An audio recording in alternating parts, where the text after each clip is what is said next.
الحمد لله رب العالمين والعاقبة للمتقين والصلاة والسلام على سيد الأنبياء والمرسلين محمد وعلى آله وأصحابه أجمعين أما بعد فأعوذ بالله من الشيطان الرجيم بسم الله الرحمن الرحيم وإذا جاءهم أمر من الأمن أو الخوف أذاعوا به ولو ردوه إلى الرسول وإلى أولي الأمر منهم لعلمه الذين يستنبطونه منهم ولولا فضل الله عليكم ورحمته لاتبعتم الشيطان إلا قليلا صدق الله العظيم. وقال النبي صلى الله عليه وسلم من يقل علي ما لم أقل فَلْيَتَبَوَّأْ مَقْعَدَهُ مِنَ النَّارِ او كما قال رسول اللہ صلی اللہ علیہ وسلم. بزرگان محترم،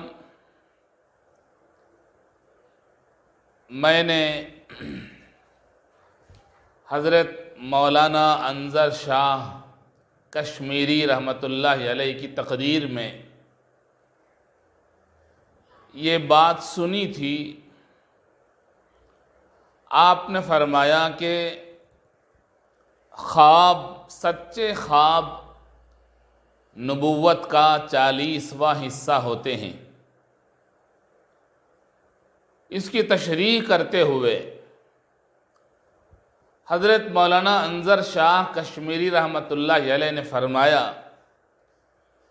کہ اس کی تشریح میں بعض مفسرین اور محدثین نے لکھا ہے، اس کا مطلب یہ ہے کہ قیامت تک پیغام رسانی کے 40 ذرائع پیدا ہو جائیں گے. پیغام پہنچانے کے مختلف ذرائع پیدا ہوں گے. ایک زمانہ تھا جب لوگ خط لکھتے تھے، اپنا پیغام دوسروں تک پہنچانے کے لیے خط لکھتے تھے. وہی ایک پیغام رسانی کا ذریعہ ہوتا تھا. پھر اس کے بعد لوگ تار بھیجنے لگے. اس کے بعد پھر اسپیڈ پوسٹ آنے لگا، کوریئر کا زمانہ آیا.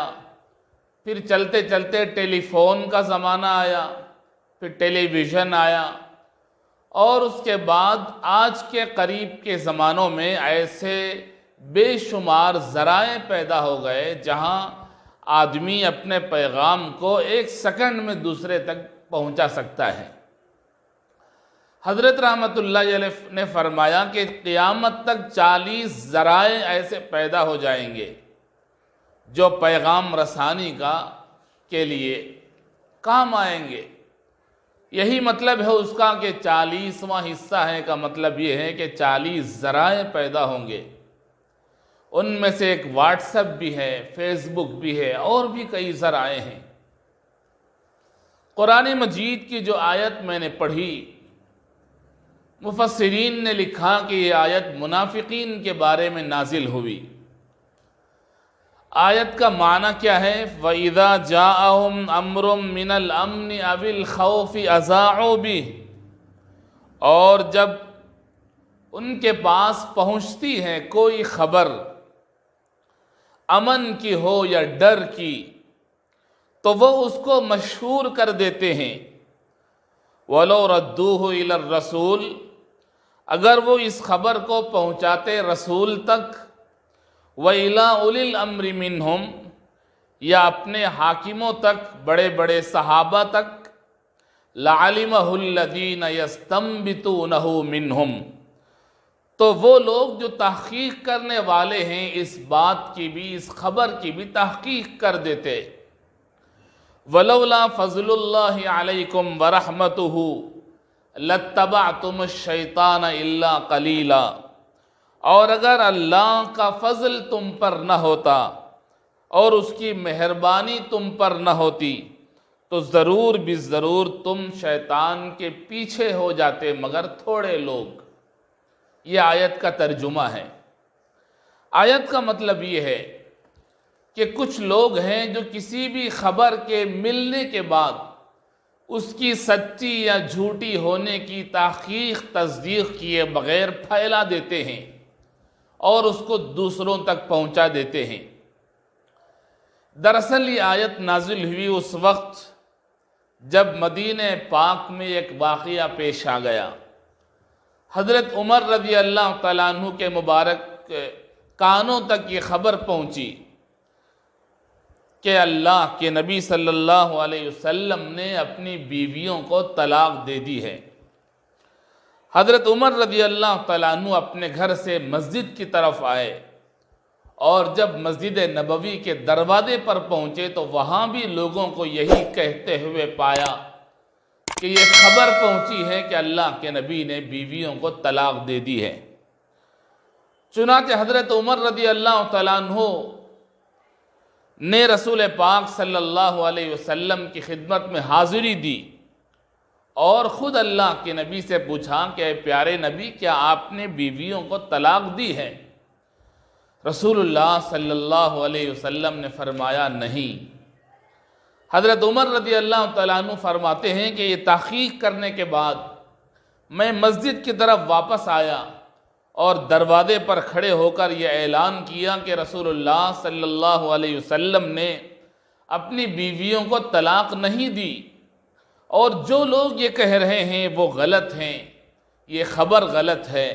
ایسے موقع پر یہ آیت نازل ہوئی۔ بعض مفسرین نے لکھا کہ یہ منافقوں کا کام تھا، غلط خبر کو وہ پھیلا دیتے تھے تصدیق کرنے سے پہلے کہ یہ خبر سچی ہے یا جھوٹی ہے۔ غلط خبر کو کے پھیل جانے کے نتیجے میں لوگوں میں خوف پھیلتا ہے، ہراس پھیلتا ہے، ڈر پھیلتا ہے۔ کسی بھی خبر کی تصدیق کے بغیر پھیلا دینا یہ گناہ ہے۔ ایک حدیث میں اللہ کے نبی صلی اللہ علیہ وسلم نے فرمایا، کفا بالمرء کذبا ان یحدث بکل ما سمع، آدمی کے جھوٹا ہونے کے لیے کافی ہے کہ وہ ہر سنی ہوئی بات کو دوسروں تک بیان کر دے۔ یہی ہوتا ہے آج کل کے زمانے میں فیس بک اور واٹس ایپ میں ایسی خبریں پھیلتی ہیں جن کی کوئی تصدیق نہیں ہوتی۔ کبھی تو سننے والا گھبرا جاتا ہے، پڑھنے والا ڈر جاتا ہے کہ یہ خبر کہاں سے کہاں تک پھیل گئی۔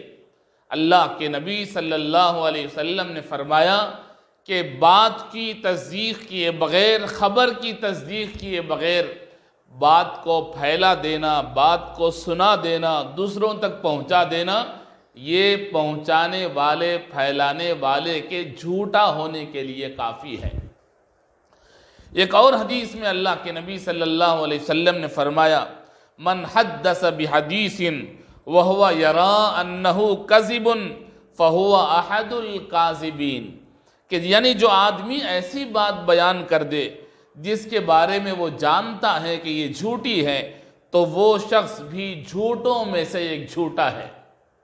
کتنی مرتبہ ایسا ہوا کہ کسی نے قرآن کی توہین کر دی، کسی نے حدیث کی توہین کر دی، کسی نے کعبۃ اللہ کی توہین کر دی۔ توہین نہیں ہوئی، کسی نے خاکہ بنا دیا اور اس خاکے کو، اس تصویر کو اس نے پھیلایا۔ مسلمانوں نے خوب جم کے اسے پھیلایا، دیکھو اس طرح توہین ہو گئی، دیکھو اس طرح توہین ہو گئی، اسے اور آگے شیئر کرو، پھیلاؤ اسے، پھیلاؤ اسے۔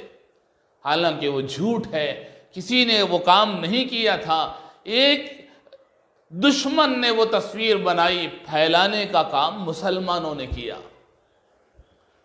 تصدیق کر کے، تحقیق کر کے یہ سچی ہے، یہ جھوٹی ہے، پھیلانے کا اتنا کام انجام دیتے ہیں لوگ کہ وہ بہت بڑی نیکی ہے۔ صبح اٹھے اور جتنی باتیں آئیں، کسی میں لکھا ہے حضرت عمر نے فرمایا، کسی میں لکھا ہے حضرت علی نے فرمایا، پتہ ہی نہیں چلتا کہ وہ کس نے فرمایا تھا۔ اللہ کے نبی صلی اللہ علیہ وسلم نے جو حدیث بیان فرمائی اس کا مطلب یہ ہے کہ نصیحتوں کو شیئر کرنا غلط نہیں ہے، نصیحتوں کو شیئر کرو، لیکن نصیحت جن کی طرف منسوب کر دی گئی ہے، حضرت ابو بکر صدیق نے فرمایا۔ کیا واقعی ابو بکر صدیق نے فرمایا؟ حضرت ابو بکر کی زندگی کے حالات میں لکھی ہے وہ بات، یہ تحقیق ضروری ہے۔ کبھی کبھی نبی پاک صلی اللہ علیہ وسلم کا فرمان پھیل جاتا ہے، یعنی جو بات اللہ کے نبی نے نہیں کہی اسے لوگ پھیلا دیتے ہیں کہ یہ حدیث ہے، اسے جلدی پھیلاؤ، شیئر کرو، اور فلاں نے ایک خواب دیکھا، اس خواب کو پھیلاؤ، جو آدمی اس کو شیئر کرے گا تو یہ ملے گا، جو اس کو شیئر نہیں کرے گا تو اس کو گناہ ہوگا، نقصان ہو، کچھ نہیں ہوگا۔ اللہ کے نبی صلی اللہ علیہ وسلم کی حدیث جو آپ نے نہیں بیان فرمائی، جو بات آپ نے نہیں کہی، اس کو کوئی آدمی کہہ دیتا ہے، کوئی بات کو رسول اللہ کی طرف منسوب کر دیتا ہے، بہت بڑا گناہ۔ اللہ کے نبی نے فرمایا من یقل علی ما لم اقل، جو بات میں نے نہیں کہی اس کو کسی نے میری طرف منسوب کر دیا، فَلْيَتَبَوَّأْ مَقْعَدَهُ مِنَ النَّارِ، اسے چاہیے کہ وہ جہنم میں اپنا ٹھکانہ تلاش کر لے۔ تو کتنی باتیں ایسی آتی ہیں فیس بک میں، واٹس ایپ میں، جو حضرت عمر نے کہا ہی نہیں، حضرت ابو بکر نے فرمایا نہیں، حضرت علی نے فرمایا نہیں، رسول اللہ نے فرمایا نہیں، آیا اور ہم نے شیئر کر دیا، اور یہ سمجھ گئے کہ بہت بڑی نیکی کر دی ہم نے، اتنے گروپوں میں ڈال دیا، پھیلا دیا۔ میں جانتا ہوں حدیث کو تو میں شیئر کر سکتا ہوں، علماء جانتے ہیں، اہل علم جانتے ہیں، صالحین جانتے ہیں، محدثین مفسرین جانتے ہیں تو وہ شیئر کر سکتے ہیں۔ میں نے پڑھا ہے حدیث، قال رسول اللہ صلی اللہ علیہ وسلم کلمتان خفیفتان علی اللسان حبیبتان الی الرحمن ثقیلتان فی المیزان سبحان اللہ وبحمدہ سبحان اللہ العظیم، کہ اللہ کے نبی صلی اللہ علیہ وسلم نے فرمایا دو کلمے ایسے ہیں جو زبان پر بہت ہلکے اور اللہ کے نزدیک بہت محبوب اور ترازو کے پلڑے پر بہت وزنی، سبحان اللہ وبحمدہ، اور دوسرا کلمہ سبحان اللہ العظیم۔ یہ میں کہہ سکتا ہوں اس لیے کہ میں جانتا ہوں یہ حدیث کون سی کتاب میں ہے، کون سی جلد میں ہے، کون سے صفحے میں ہے، کون سے باب میں ہے، اس کے راوی کون ہیں، اس کی سند کیا ہے، وہ میں جانتا ہوں۔ عام آدمی جو کچھ نہیں جانتا، نہ حدیث جانتا ہے، نہ بزرگوں کے اقوال کو جانتا ہے، وہ کیسے پھیلائے گا، تحقیق کرے۔ اسی لیے قرآن میں موجود ہے وَإِذَا جَاءَهُمْ أَمْرٌ مِّنَ الْأَمْنِ أَوِ الْخَوْفِ أَذَاعُوا بِهِ، کہ جب منافقین کے پاس کوئی خبر پہنچتی تھی تو وہ اسے پھیلاتے تھے۔ اللہ تعالیٰ فرماتے ہیں وَلَوْ رَدُّوهُ إِلَى الرَّسُولِ، اگر وہ اس خبر کو تصدیق کے لیے اللہ کے نبی کے پاس پیش کرتے، وَإِلَىٰ أُولِي الْأَمْرِ مِنْهُمْ، اور کبار صحابہ کے پاس پیش کرتے، لَعَلِمَهُ الَّذِينَ يَسْتَنبِطُونَهُ مِنْهُمْ، خبر کی تحقیق کرنے والے اس بات کی بھی تحقیق کر کے بیان کر دیں گے کہ یہ صحیح ہے یا غلط ہے۔ استنباط کہتے ہیں کنویں کی گہرائی سے پانی نکالنا۔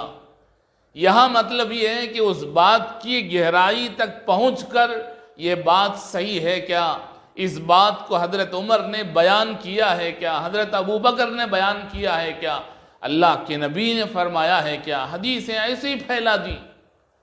تحقیق کرنے والے تحقیق کر کے علماء بیان کریں گے کہ یہ حدیث، ہاں یہ حدیث ہے، اب شیئر کرو، اب اس کو پھیلاؤ، اس پر آپ کو ثواب ملے گا، اس پر آپ کو اجر ملے گا، نیکی ملے گی، حدیث کو پہنچانے کا ثواب۔ لیکن جو چیز حدیث نہیں ہے، جو چیز صحابہ کا فرمان نہیں ہے، اور جو چیز حدیث کی بات نہیں ہے، اس کو حدیث کہہ کر پہنچا دینا کتنا بڑا گناہ۔ من یقل علی ما لم اقل فلیتبوأ مقعدہ من النار، رسول اللہ صلی اللہ علیہ وسلم نے فرمایا۔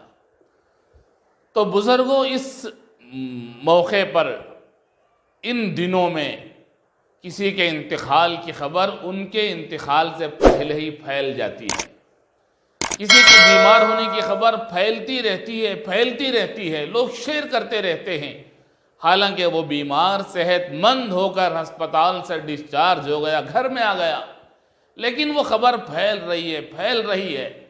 اس لیے خبر کو پھیلانے سے پہلے سوچیں، کہ اس خبر کو پھیلانے سے پہلے یہ تحقیق کریں کہ صحیح ہے کیا، اس کو پھیلا سکتا ہوں کیا، اس کو لوگوں میں شیئر کر سکتا ہوں کیا، واٹس ایپ میں ڈال سکتا ہوں کیا، اور فیس بک میں ڈال سکتا ہوں کیا۔ ایسے ہی آیا اور شیئر کیا، آیا اور شیئر کی، یہی ایک کام ہے۔ آیا اور ڈاؤن لوڈ کیا، شیئر کر دیا، بہت بڑی نیکی نہیں ہے۔ تحقیق کیجئے، معلوم کیجئے، علماء سے رابطہ رکھیے، یہ جو خبریں صحیح ہیں، جو حدیثیں صحیح ہیں، صحابہ کے جو فرمان صحیح ہیں ان کو پھیلائیے، اور جو صحیح نہیں ہیں ان کو پھیلانا بہت بڑا گناہ، اس سے ہمیں بچنا چاہیے۔ اس موسم میں خواہ مخواہ خبریں پھیل رہی ہیں کہ اتنے آدمی مر گئے، اتنے بیمار ہو گئے، ایسا ہو گیا، ویسا ہو گیا، پہلے ہی سے لوگوں کے دلوں میں بیماری کی دہشت بیٹھی ہوئی ہے، اب خواہ مخواہ انتقال کی خبریں ڈال رہے ہیں، اور جس کو معلوم ہی نہیں ہے کہ یہ شخص کون ہے، پھیل رہی ہیں خبریں، لوگوں میں دہشت، خوف، اس سے کوئی فائدہ نہیں ہے۔ جسے معلوم ہوا وہ استغفار کرے، وہ مغفرت طلب کرے مرحوم کے لیے، درجات کی بلندی کے لیے، یہ ضروری ہے، پھیلانا ضروری نہیں ہے۔ اس لیے اس موقع پر مجھے خیال آیا کہ ایک آیت اور اس کا ترجمہ میں آپ کی خدمت میں پیش کر دوں، اور اس وقت کے حالات میں جو بنا تحقیق کیے لوگ شیئر کرتے ہیں، پھیلاتے ہیں، اور جو باتیں اللہ کے نبی سے، صحابہ سے مروی نہیں ہیں، ان کو نبی نے فرمایا، ابو بکر نے فرمایا، حضرت علی نے فرمایا رضی اللہ عنہ مجمعین، بہت بڑا الزام ہے، بہتان ہے ان پر۔ جو کام انہوں نے نہیں کیا، جو بات انہوں نے نہیں کی، ان کی طرف منسوب کرنا یہ ان پر بہتان ہے، الزام ہے۔ اس لیے ایسی باتوں سے، ایسی چیزوں سے ہمیں احتیاط کرنا چاہیے، ہمیں ایسی باتوں سے پرہیز کرنا چاہیے، علماء کے نقش قدم پر چلنا چاہیے، علماء سے روابط رکھنا چاہیے۔ اس لیے بزرگان محترم، جو بات صحیح ہو اور جو بات تصدیق شدہ ہو اس کو آپ شیئر کیجئے، اور جو بات تصدیق شدہ نہ ہو، جو غیر ضروری ہو، جس کا شیئر کرنا اس وقت مناسب نہ ہو، اس لیے آپ ایسی باتوں کے شیئر کرنے سے پرہیز کیجئے۔ اللہ تعالیٰ نے قرآن مجید میں ارشاد فرمایا کہ اس طرح کرنے سے تم شیطان کا پیچھا کرنے والے بن جاؤ گے، بغیر تحقیق کیے۔ اللہ تعالیٰ ہمیں ایسے کاموں سے، ایسی باتوں سے بچنے کی توفیق عطا فرمائے جس سے اللہ ناراض ہو جاتے ہوں، اللہ کے پیارے نبی ناراض ہو جاتے ہوں۔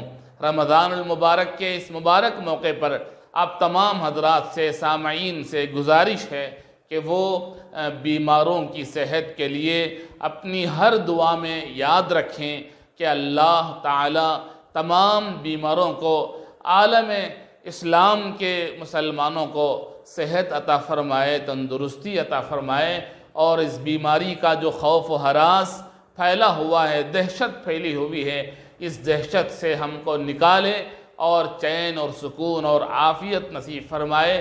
اپنی دعاؤں میں ایک دعا ضرور شامل رکھیں جو اللہ کے نبی علیہ السلام سے کسی نے پوچھا کہ کون سی دعا کثرت سے کریں، اللہ کے نبی نے فرمایا اللہم انی اسألک العفو والعافیہ والمعافاة الدائمة فی الدین والدنیا والآخرہ۔